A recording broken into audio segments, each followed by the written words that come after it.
Hey everyone, Anthony Fantano here, internet's busiest music nerd. Hope you are doing well. We're going to be talking about some interesting comments from one Sir Elton John, songwriter extraordinaire, total music legend.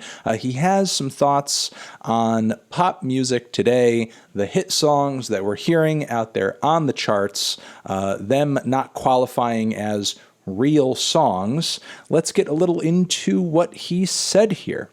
He's quoted as saying, "I like people who write songs. There's plenty of people that do, but a lot of them don't get played on the radio because they're too sophisticated. And we get songs made by a computer all the time. And I'm not interested in that." He singled out the Lemon Twigs and Father John Misty as current favorites. He reminds me a little bit of me in the way he writes songs, John said of FJM. "I liked it because it's proper songs. You look at most of the records in the charts, they're not real songs. They're just bits and pieces, and it's nice to hear someone write a proper song." He also praised 21-year-old musician and internet personality Conan Gray. Conan's from America, and he's the only person in the American Spotify Top 50 to actually write the song without anybody else. Everybody else, there's 4 or 5 writers on it. So here we have Elton John sort of decrying the current state of songwriting and the tracks that are making it to the top of the charts. Now, I suppose I could say I agree with his comments here if I were to buy into his framing, but I don't totally buy into his framing. And you know his world is being heavily painted by his experience, his past, the moment in the music industry that he came up through. Like the artists he's praising here the most, the Lemon Twigs, like do a bit of a throwback glam rock thing, and Father John Misty, like a lot of his piano ballads and even acoustic ballads sound a lot like Elton John's more mellow stuff. Elton is very clearly a huge influence on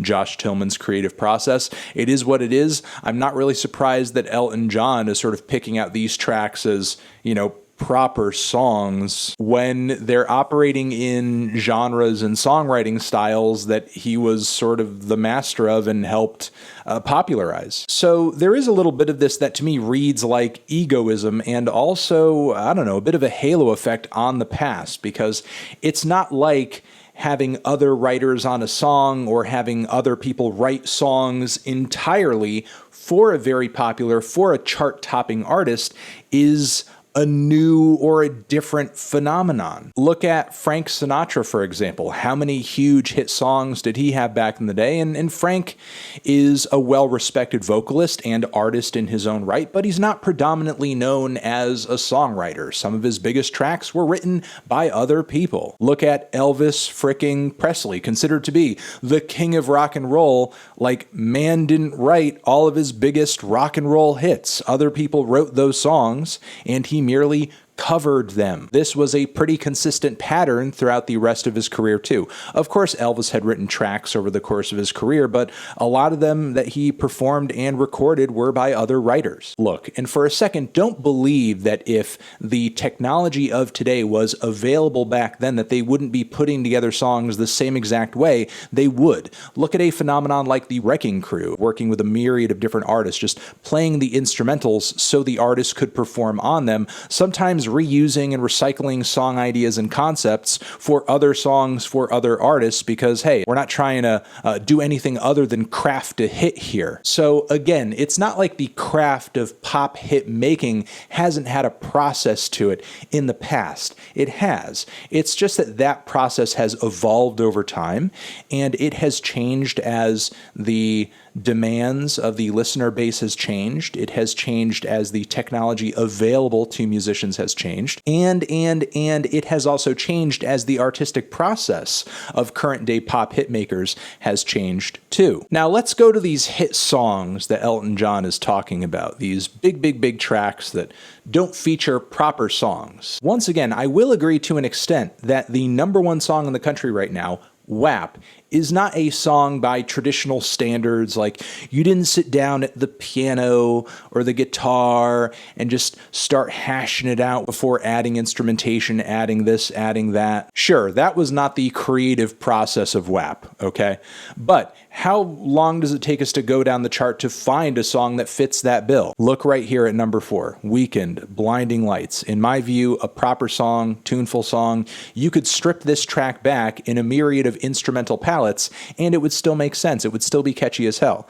Going down even further, Morgan Wallen. Also, Harry Styles, Watermelon Sugar. Harry Styles, like, hardcore rips off the eras and trends of music that Elton John was born out of. Like, we're not even out of the top 10 yet, and we have a couple of examples of exactly what Elton John is talking about. And yeah, while I know that Abel and Harry are most likely working with a lot of producers and a lot of different songwriters, like, the creative process of making a song and making a hit has never been like a solo venture. If there is an example of maybe what Elton is talking about to a degree, it's like that new Billie Eilish record, because it's just Billie and her brother on that entire album. Like, as few people involved in the process of making that record as possible, and there are some legitimate tuneful songs on it as well. Not every track on the album is a bad guy, and not that that's necessarily a bad thing, or in my view, not a proper song. Because in a lot of ways, the beat sequencer, the DAW, all of that stuff, that has become the guitar, that has become the piano, that has become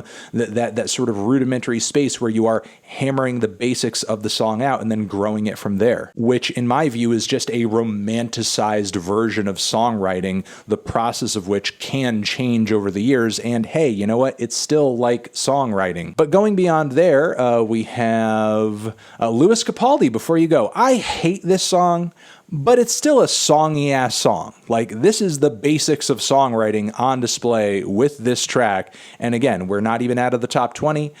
Dua Lipa, Break My Heart. How is that not a proper song? Proper pop song. Miley Cyrus, Midnight Sky. Another Harry Styles track, Adore You. How is that not a proper song? Post Malone, Circles. Literally a goddamn guitar ballad. I hate this track, but it's still a goddamn song. It's still a song in the traditional sense. I don't know how many writers are on this thing, but to me, again, that doesn't really matter, because co-songwriters, other people writing your shit for you or with you, that's not a new thing. That's something they did throughout the 50s, throughout the 60s, throughout the 70s. It's not new. While maybe during Elton John's time, it was more prevalent to come across an artist who was the total package, still, it's rare you come across somebody who checks all of the industry boxes that you need to in order to be successful on your own. You are marketable, you have a look, you're a writer, you are a multi-instrumentalist. So, I don't know. Those are my thoughts. Those are my opinions on Elton John's opinions.